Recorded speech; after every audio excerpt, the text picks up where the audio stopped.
Democratic Congresswoman Ilhan Omar proposing a resolution supporting the right to boycott Israel.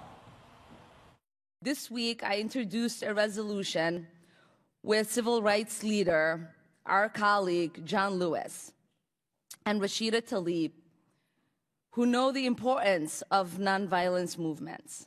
It recognizes the proud history of boycott movements in this country dating back to the Boston Tea Party. We should honor these movements and that history. All right, well, the resolution likening the boycott of the Jewish state to boycotts of, get this, Nazi Germany and the Soviet Union. Here to weigh in is Eugene Kantorovic from Meissen University and the Kohelet Policy Forum. Sorry, George Mason University, my apologies. Professor, thank you very much for being here. Good to be here, Pete. So when you see Ilhan Omar proposing what's called a BDS, which is boycott, divest, and sanction of Israel, and liken it to boycotting Nazi Germany, you say what? It's amazing. She's not only comparing Israel to Nazi Germany, which is absurd, she's using it to promote policies to actually discriminate against Jews.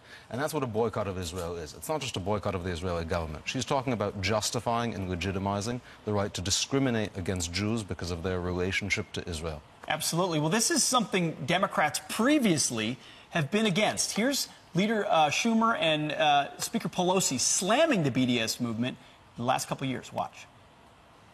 When the world treats everybody one way and the Jew or the Jewish state another way, there's only one word for it: anti-Semitism. Let us call out the BDS movement for what it is. We must also be vigilant against bigoted or dangerous ideologies masquerading as policy, and that includes BDS. So why won't Speaker Pelosi call Ilhan Omar into her office and say, this is anti-Semitic? Yeah, the Democrats are faced with a tough choice now. The Democratic Party has acknowledged that boycotts of Israel are anti-Semitic, as have the legislatures of 27 states in overwhelmingly bipartisan votes. But now they're torn between their fear and desire to cater to their far-left progressive wing and what they really believe in. And I think we're really at a fork in the road here where they're going to have to make hard choices. So is this a resolution that will just die on the vine? It's something Ilhan Omar believes in and a few others? Or is this an indication that the modern Democrat Party, captured by leftists, is embracing anti-Semitism? This resolution is probably not going to get a vote, but it's still going to probably shift the direction of the party.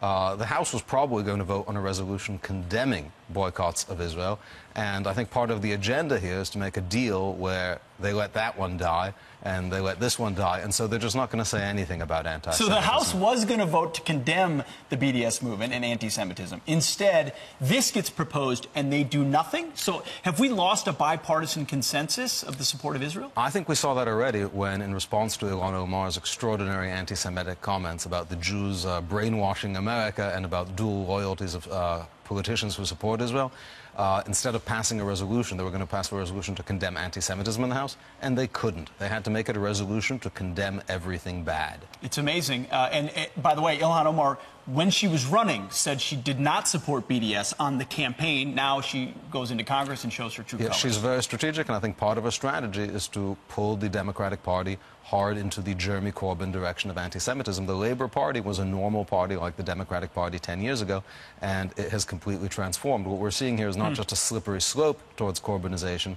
We're kind of halfway down that slope already. We're at the bottom, maybe. We're closer to the bottom than we'd like to admit. Professor Kantorovic, thank you very much for your time. We My appreciate pleasure. it. It's George Mason University. That's right. I will not get that wrong again. Thank you, Pete.